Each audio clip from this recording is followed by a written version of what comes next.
This is Life Talk, and I'm Mark Crutcher, president of Life Dynamics. Joining me, as always, are the usual suspects, my trusty sidekick, Renee Hobbs, here at Life Dynamics. Hello. And Destiny Hernan de la Rosa. Hello, Destiny. How are you? Hello. Very good. Great. All right, we got a lot of things to get to, and I think we got some real exciting information later in the show I think people are really going to be excited about. Anyway, before we get to that, Planned Parenthood is suing the state of Idaho because they've passed a bill prohibiting the telemed abortions, where they just put a doctor up on camera and the woman could be thousands of miles away and she's up on camera. And this passes for an examination, you know. And of course, this really puts the lie, as a lot of the things that we talk about here do, to their argument that what they want is safety. Mm-hmm. You're going to tell me this is safe, that you just put the woman up on a little camera? I mean, it's almost laughable. Right. If you've ever seen those little, we've seen the little kiosk kind of things they use, and they put the woman up on the camera and he interviews her, and then he pushes a button and a drawer flops open in front of her and she takes abortion pills out. I mean, it would be laughable if it weren't so tragic. Yeah, this is just for the women's safety. That's all it is. Oh yeah, sure. She needs an examination before she's given any kind of chemical abortion drug. Or whatever. Right. Well, one of the elected officials had actually said, can you have her swallow a camera and do a gynecological exam? And he took heat for that statement, but that's how ridiculous this is. And I can say this is one of those cases where I feel like women's health care is being viewed completely differently than men's health care would. If suddenly it was affecting males and we were saying, hey, do you want to get your prostate examined through camera? Just go sit over there. By a guy 500 miles away. I mean, nobody would settle for that. But for some reason, when it comes to women's health care, we're willing to cut corners and do a really shabby job. Absolutely. But let me tell you what the hidden agenda here is, that you may not have thought about this. I've talked about this in the past, but abortion clinic, we've talked about how the number of abortion clinics in this country has plummeted. When we started Life Dynamics in 1992, there were over 2,100 freestanding abortion clinics in America. Today there's 500, what is it? It's 560 or 575? Yeah, something like somewhere that. Somewhere around there. Right. One of the primary reasons is not a lack of business. It's a lack of ability to hire staff, and particularly abortionists. The number of doctors who are willing to go into the abortion business is minuscule. And in effect, what's happening, and this is a great irony, is that the pro-abortion side is being destroyed by choice. Doctors are choosing not to go into the abortion field. That's what this is about. Because let me tell you what they're going to do if this is allowed to stand. We're going to look up here one day when they're going to have a central location somewhere, and it could be anywhere in the United States. If you're going to do this by electronic means, it doesn't matter if the guy's in the next room or if he's 5,000 miles away. It makes no difference. They're going to have a central location where they can hire 3 or 4 doctors or 5 doctors to work in shifts, who come in there and they sit in a room in front of a camera, and now he sees a woman from Texas, and as soon as he says, okay, push the button, there's your abortion.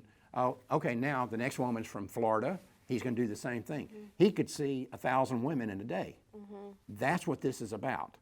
That's why they're so hot on this telemed abortion deal, because this is a way that they can get, they only have to have a few degenerates in the medical community who are willing to be involved with abortion. Like I say, put them in a central location, right, and you're off to the races. That makes sense. And they also don't want to look at the nitty-gritty either. You've talked about this in the past, right, where they have the abortion at home and they don't have to see the baby. And right. Well, that's what RU46 is all about. Right. And they've admitted this. We've found quotes from them when they're saying, we've had National Abortion Federation tapes where they've admitted that one of the problems they've had is with the doctors having to see all the bloody parts of the babies they kill. Right. And they've said, at least this transfers the emotional baggage over onto the woman who's actually having the abortion. Right. She can see it at home, right, but he doesn't have to see it. Yeah. And we've gotten quotes from them where they've said that. I want to talk for a moment, too, about this situation with this shooting out in California, this horrible thing that went on out there. The American media, and I don't want to call them journalists, because I've said many times journalism died a long time ago. I wrote a book in the 1980s called Firestorm, in which I said, one of the quotes in that book was, journalism in America doesn't exist anymore. This is agenda-driven politics that uses television and the print to advance its agenda, but it has nothing to do with journalism. So you're talking about the Colorado Springs shooting? No, the one in California. San Bernardino. In San Bernardino. Okay. Yeah. The way the media covered this, they jumped through hoops saying, wait a minute, let's don't jump to conclusions Right.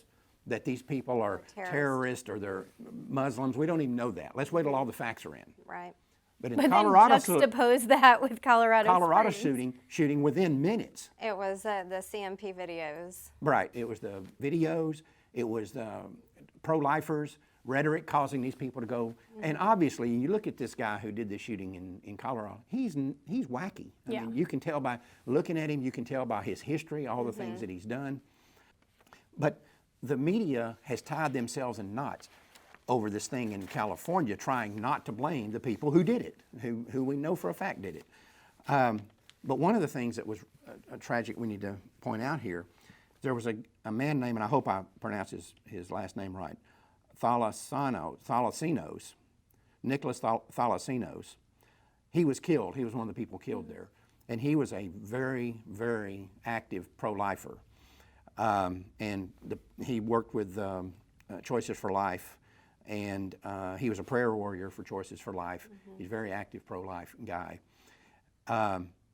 Now, one of the things that happened out there is I watched a thing on Fox the other night. They were showing all the media responses to California and how they were blaming it on everything but radical Islamist terrorists.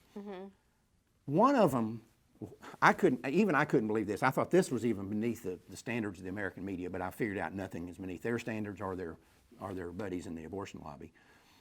One of them said, one of the things that's interesting is that less than 2 miles from this location is a Planned Parenthood facility. In other words, I guess these people just got lost on the way to the Planned Parenthood facility and think, well, we can't find Planned Parenthood we want to blow up, let's just go in this building.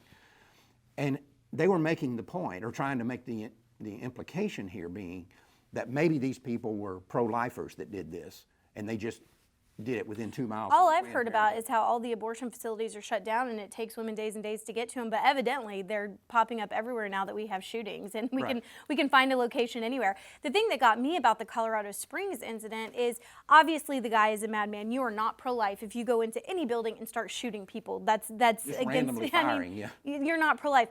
But what also kind of struck me is that he was shooting out of the building. He wasn't killing nurses or doctors or even the women in the facility. So for me, that's not something that you were so upset over these videos that you're going to go, wreak havoc on a Planned Parenthood. You were shooting outside, and when he was shooting outside, he killed Officer Sweeney, who we now know is a pastor and was actively pro-life. And so here you have something that the media refuses to report, which is that obviously a non-pro-life person was the one shooting, go figure, and a pro-life person was protecting the lives of innocent people, even those he disagreed with who were inside an abortion facility, which again is consistent. If you are pro-life, you protect all life, even life you disagree with, their actions because they're in this facility. Well, it's obscene. And let me pose this to you. We talk about this Mr. Thalassinos who died, and he's a hardcore pro-life activist. Let's say he'd been a hardcore pro-abort. Let's say he'd been a clinic escort or whatever. I guarantee you the media, who never mentioned the fact that this man was a pro-life activist, would have made him front and center. He'd have been the poster child for this shooting and saying, well, we don't know that these Islamic people weren't pro-life who were trying to advance the pro-life cause, and they shot this guy. But the media's behavior in this, like I said, the American media now is a joke. The problem is it's a joke that's not funny, and it's very dangerous. What's passing for journalism in this country today is destroying the country. There's no argument about that. Well, and I think it's that old adage that if you repeat something long enough, it becomes truth, and that's what we're seeing with them. Even talking about the videos, the CMP videos, and they keep saying they're debunked. I've seen this multiple places, like they are not debunked, but they think if they just keep repeating this lie, then suddenly people will pick it up and believe it. That's the Nazi theory. Yeah. The bigger lie you tell, and the more often you tell it, the more people believe it. And unfortunately, Goebbels proved that back during the Nazis taking over Europe. He proved that was unfortunately true, that you tell a big enough lie, and people will believe a bigger lie before they'll believe a smaller lie, especially if you repeat it often enough. We had a couple of instances here that reinforce something else we've talked about here in the past, is that basically the abortion issue is an example of man wanting to play God. And this is man's constant struggle to be God, or to play God, or to replace God, or to prove that God doesn't exist, or that you don't need him. And we've heard all this stuff from pro-aborts over the years.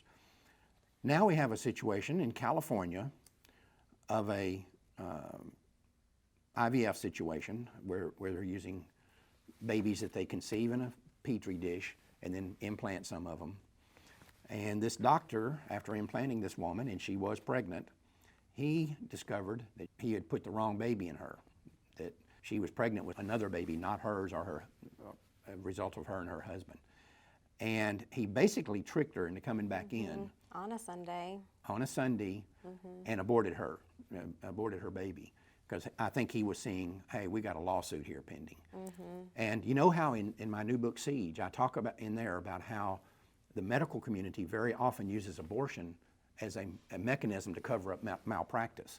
Right. This is a good example of that. Oh, yes, it is. This is a classic example of that. Anyway, she and her husband are now suing. This is David and Melissa Panetta. Anyway, they were struggling to consider a child, to conceive a child, and Yeah, my heart breaks for them. They talk about at the end of that article that they would have a baby running around, and whether it was theirs or not, they wanted that baby. Right. And he basically tricked her into having an abortion. We also had another situation in Georgia. This man, and apparently he's not married, but he wanted babies. And he paid a woman $33,000 to carry a baby for him. And they did a IVF apparently. And of course, IVF always produces abortions, always, Yes. because you fertilize more eggs than you implant, and the rest of them you just slough off. That's right. Right. And in this case, they implanted 3 because they figure, well, of the 3, only 1 will take. Well, actually, all 3 of them took. And now, the California woman that he implanted, Melissa Cook, is saying that he is threatening to sue her unless she has an abortion of at least one of those babies. He's going to sue her in court. And so, in other words, I provide my sperm, you get pregnant, but I only want 1 or 2 babies, 2 max. Right. If you have more, I want you to do what they call a selective reduction, which means you pick out 1 baby and kill that one. Now he's going to sue her, and the law is real murky on whether he might actually have a case here, a legitimate basis for this lawsuit. Well, and we've seen this happen before with the child who ended up being Down syndrome, and then they went in and tried, it was up in Canada, tried to abort. They ended up settling with the woman and paying her quite a bit of money, and she chose to abort that child, unfortunately. So we didn't see how the court case would have been decided. But, you know, it's kind of interesting because there goes that rhetoric of my body, my choice. Suddenly when it's a surrogate, she really has no rights over that child, even though probably the very thing that made them choose that surrogate is because she was going to protect this life inside of her at all costs. That'd be the theory. Exactly, but then suddenly when you don't want them, you're going to go ahead and expect her to abort. The thing that strikes me as so odd in this story is that it is a single male who had paid quite a bit of money for donor eggs so that he could have these 2 children. Right. And that just, it's bizarre. That's Something's bizarre weird to about me. it. The whole thing is weird. Yeah. But when you start down this trail, I mean, Of this just is commodifying life. this which is what they're another doing. example of man saying, "I need to be God." This is what this is all about, and this is what it's at the core of the abortion issue. I would love to see the pro-life community, though, rise up and try to help her. I tried to find her contact information briefly just because of the fact that he's basically saying he's going to sue her and ruin her financially if she chooses life for these babies. And she just keeps saying, like, I'm so scared. I don't want to suffer. I don't want this child to suffer. And she feels like, I think she has a 3-week window right now where she's going to be pushed into it because once she hits 20 weeks, then it'll be illegal for her to abort. So in the next 3 weeks, it would be really great if there was this grassroots support that maybe helped her try Well, to. first off, it won't be illegal for her to abort. All they got to do is say there's a health component, and when you say there's a health component, it wipes out all restrictions on abortion. So don't. They're playing a game there. Yeah. That's a scam that they're running. Right. We had an interesting thing here, a survey done by CareNet, which is an association of CPCs around the country, and they're looking at the makeup of women who go in and have abortions based on their religious faith, if they have one. Over 70%, 7 out of 10 women who have abortions in this country claim to be Christians. 27% claim to be Catholic, 26% claim to be Protestant, and 15% claim to be Christian non-denominational. And by the way, of that group, 25% attend church services weekly. They're going to church every Sunday. Another 11% go to church at least once a month. Now, I'm someone who firmly believes that pastors need to be obviously speaking about abortion much more than they are from the pulpit. At the same time, my BS meter completely goes off with this study, just like it did about the women in Texas who were aborting. And Right. when you looked further at detail, I mean, statistics I've kind of found when you talk about the bias of the media, they can kind of say whatever you want them to say. And so we saw Texas women were self-inducing abortions at this really large rate. But then when you looked further, you found, well, it was, have you or your friend ever tried to induce an abortion? I feel like this is kind of that same thing. First of all, going to church, the fact that only 25% of them actively go to church tells me that at best 25% of them are Christian. I think, how many people do you know who you would say, oh, are you a Christian? Well, yeah, you know, my grandfather's a minister and I was baptized when I was 8 years old, but you're not at all abiding in Christ whatsoever, and yet you would claim to be a Christian and have an abortion. So I think these numbers are skewed. I think if we can use them to encourage pastors, certainly, to talk about abortion more, then we absolutely need to do that. We need to get these statistics in front of pastors. But as far as us saying that, you know, we're all going to hell in a handbasket, I don't know if I believe statistics Well, first anymore. off, the abortion lobby's ruined them for me. First off, one of the things I was telling Renee the other day when we were looking at this just mirrors, though, what Barna has been finding for decades. Barna has found this exact same thing on surveys they've done year in and year out. And we can try to defend the, and blow this off and say that it's not accurate all we want to. And I don't believe, and I've seen how polling is done. You can get any answer in a poll you want to based on how you ask the question and who you ask. But the fact is, we know in the pro-life movement, you only have to be in this about 30 minutes to know that the reason that this tragedy continues to exist and the reason we've killed 55 to 60 million babies in this year is because the church will not speak up. We're fighting this battle without the church, and I talk about this in Siege again. The good news is we've proven that we can win without them. And we have to draw a distinction here. A lot of times when you talk about the problems in the church, Christians have this tendency to think that you're talking about God. We're not. We can win this battle without the church. We cannot win it without God. And those are two separate and totally different and unique problems. But the fact is, and we've seen it right here. I mean, we supposedly live in the buckle of the Bible Belt, right, in Texas. We've seen this right here in Denton, Texas. This sort of problem right here. So it's just, we can try to deny this all we want to, but I think this is real. And I like I said, you can go on the Barna website, because this is all they study is the Christian community, and they have been finding this exact same pattern for decades. This is not anything new. Anyway, after the break, we've got some really exciting news. We'll be right back.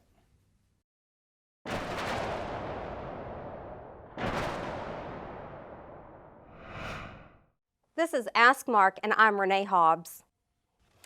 A lot of people claim to be pro-life, but then say they look at all the issues when deciding who to vote for.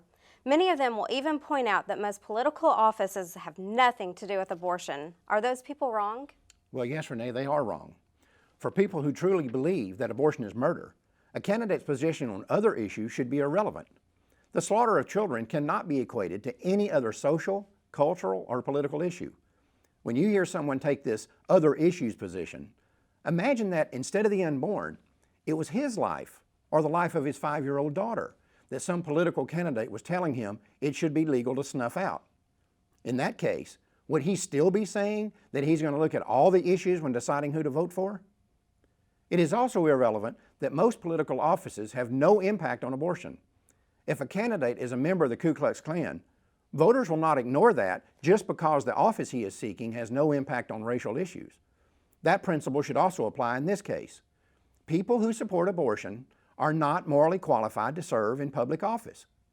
The bottom line is, for people who are truly pro-life, a candidate's position on abortion is all they need to know.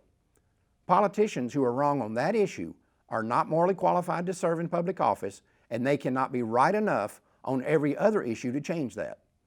Additionally, those who help put them in office have no legitimate right to call themselves pro-life.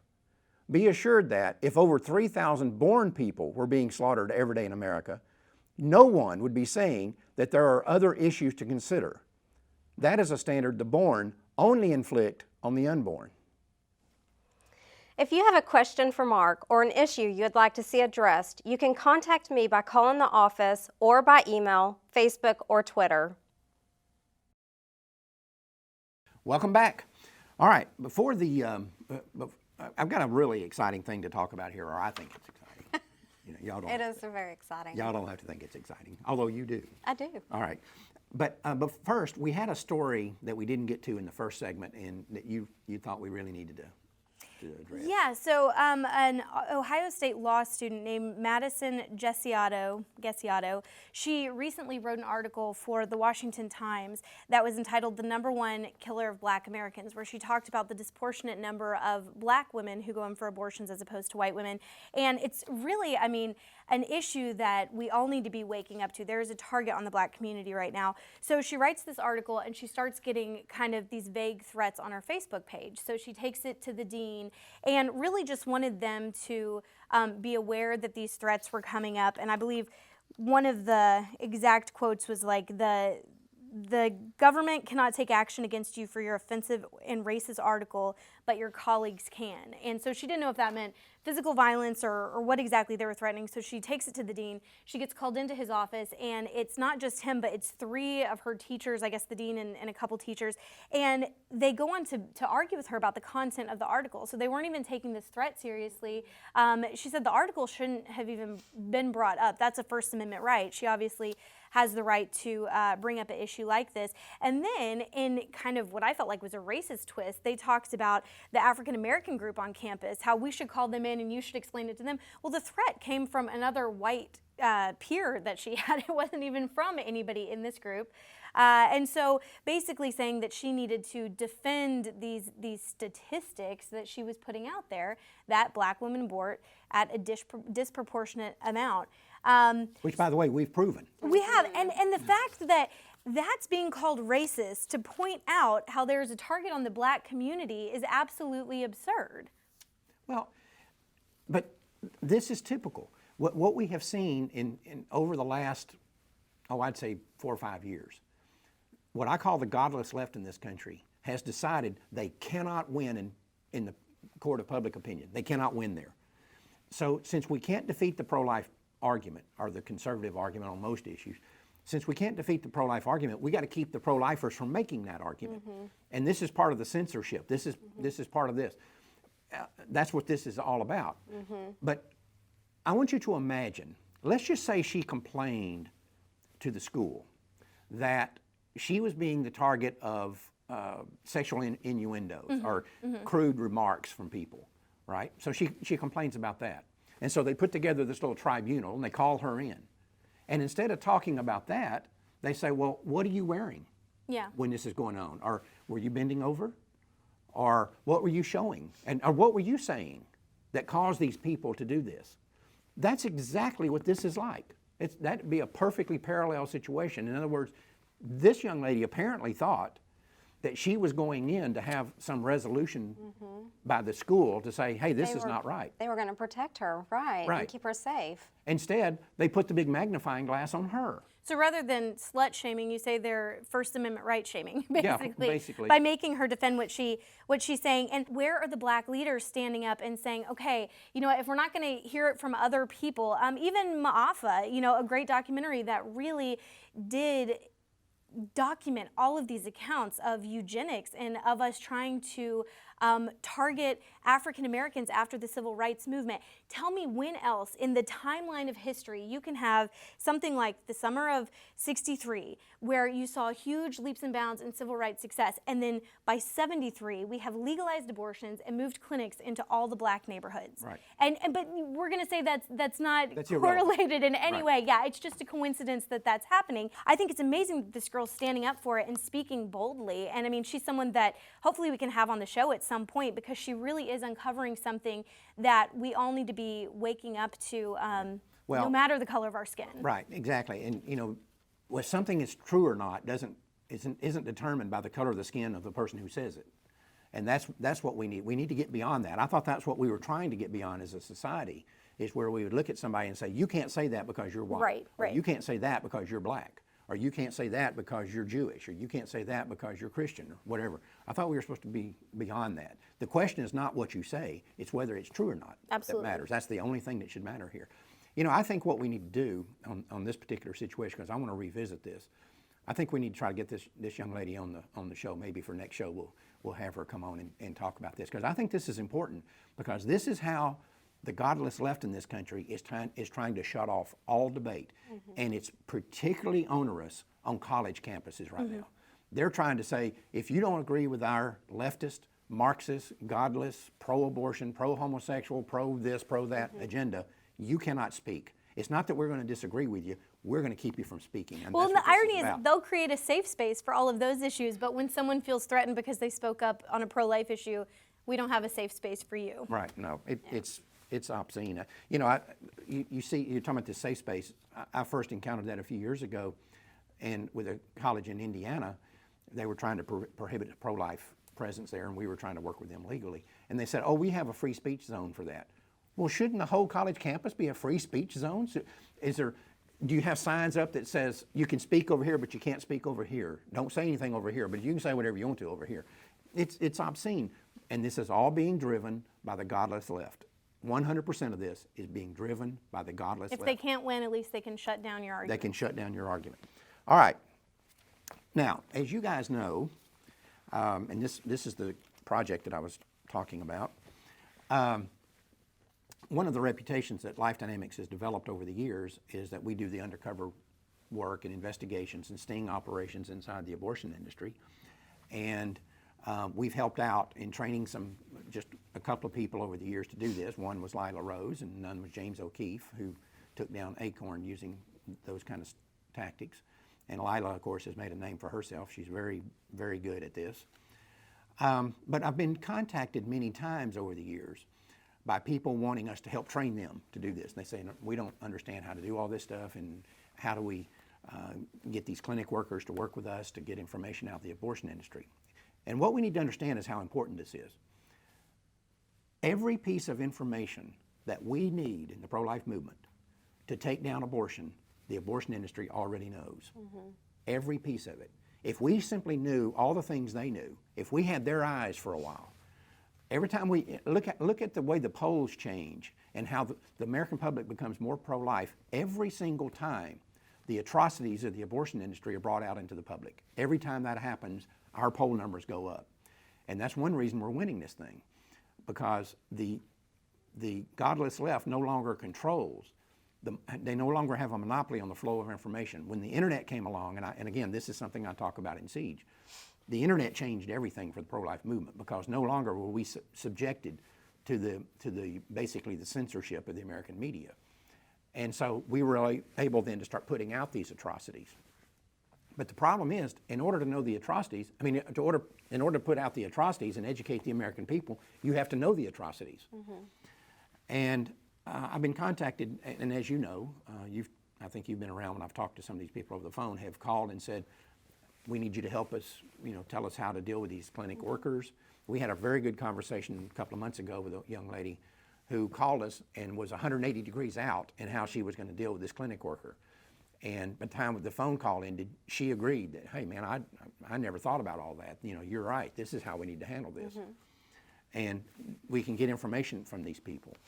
I can tell you right now, there are clinic workers in this country right now, every clinic worker in this country right now, 100% of them knows things that they know would cause dramatic harm to the abortion industry if it were brought out. Here's our options as the pro-life movement, and this is what I've always argued. We can either wait for this stuff to filter out on its own, and it will eventually, or we can go in and get it. And so do we want to be patient and sit back and wait, or do we want to go in and get this information? And here's my argument. We claim to represent the unborn. The unborn can't afford our patients. They're dying at the rate of 3,000 a day. They can't afford for us to be patient. When we're patient, they die. We go home. We go out to eat, we go home, we take care of our pets, we visit with our families, but the unborn child winds up in a dumpster, or he winds up in a garbage disposal sent down the sewer to be eaten by rats. So they can't afford for us to be patient. And like I said in the past, we've never had a system or developed a system to train people to do this. Well, now we are. We're starting a school, basically, or you could call it a seminar. I'm calling it a school, to train people here at our office. We're making changes to our physical facility. We're creating a training center here, and we're going to bring people in here. We're going to have very small classes. We're going to do our first one. When is it? February 22nd and 23rd. Is it? Yeah, it's Tuesday and Wednesday. It's either Tuesday and 22nd, 23rd, or 24th, 24th. I don't Yeah, remember. it's Tuesday and Wednesday. Anyway, we're going to have our initial one then. We've already got a lot of people that are interested in attending that. Excited. Yeah, and we're going to start accepting applications. Matter of fact, I guess we're putting out the show. We're telling people that we're doing this. We're going to start accepting applications, and the correct term here is application. Everybody that says I want to go is not going to be allowed to go. We are going to vet people. We are going to screen people. They're not all going to be allowed to go. We're going to limit the class size to 18. You and I kind of arrived at this arbitrary number that we're going to put 18 people in there. Renee and I actually are in the process of writing the syllabus for this and putting the process together, and here's what we're going to be talking about, and here's what we're not going to be talking about. It'll be a day and a half. Day and a half. It's going to be all day one day and half the day the next day. Because of the small class size, people will have a lot of chance to interact with us and ask questions. And our ultimate goal here is to have trained operatives that are capable of going into any clinic in the country. We'd like to have them spread out all over the United States. And we think that the impact of this can be dramatic, extremely dramatic. Right. We think there's information out there that I guarantee you, like I said a moment ago, these clinic workers go home every night. And we've even had them here at the office when we've brought them in here. We had 4 from an abortion clinic in Dallas one day that came in here all and told us all sorts of things. And of course we had our interview with the 3 down in Houston that's on the internet that you and I did. Right. And I guarantee you these people go home every night and say, if the pro-lifers knew that, we'd be in trouble. And a lot of these people want that information out. The other thing that's going to make this thing work is the astronomical turnover rate in abortion clinics. Because if you look at whether it's abortion or any other issue, you have another whistleblower type situation anywhere in our society. 99% of the information comes from ex-employees, disgruntled former employees. So the more turnover you have in an industry, the more ex-employees you have, the more disgruntled employees you have, the more people who are, and especially in this one, because we've had this situation before, Renee, and we even had it to some degree with those 3 down in Houston, where they want to get this off their chest because they think that it kind of assuages their conscience to get it off their chest. So not only sometimes are they driven by anger at their former employee, sometimes they're driven by the need to get this off their chest and tell somebody about it. Right. So, and that's kind of what we went through down there in Houston. Yeah. Like I said, I want to have people out in every part of the country, near every abortion clinic, that where the sidewalk counselors, and we see this all the time. I mean, you've dealt with this before in your organization. It's amazing how often people are stunned to find this out. How often the sidewalk counselors have a actual relationship with the employees. They'll come out and they'll laugh and cut up, well, how are your kids doing? And so they want to create these relationships. And a lot of times they do it because they think that if I can get that person on the sidewalk, that pro-lifer out there, to accept me as a human being, as a person, then I'm not so bad. We can capitalize on that. We can exploit that, and we have to be exploiting it. No war was ever won in history without the use of infiltrators and spies and agents and so forth. That's what we're doing here. And we're passing up an enormous opportunity here. And we've got a lot of good ideas that we can pass on to these people. And I'm really excited about it. I think it's going to be great. And the people that we've talked to about it, you and I were talking to Father Frank the other night about it, and when we revealed it to him, he made it clear he wanted to go to the first one. So Right. he's going to be going to the first one. He's one of the people that jumped on and said, I'm in. Right. So we're really excited about it. I think it's going to be a great project. Yep. And we're really looking forward to starting to get people, apply to go. And our goal is to put on 1 seminar a month, or one training school a month. And we haven't locked down a name yet. We've got a couple of ideas, but we'll be putting information out about it. But anyway, it's going to be a good project. Yeah, It's going to be a it good will. project. Anyway, I appreciate the show. You guys did a great job. Thank and you. let's just make sure we can get this young lady from Ohio Yes, absolutely. on the next show. I think that'll be a great deal. Thanks, Renee. Thanks. Well, that's all the time we have for now. Until next time, remember, Life Dynamics is not here to put up a good fight. We're here to win, because winning is how the killing stops.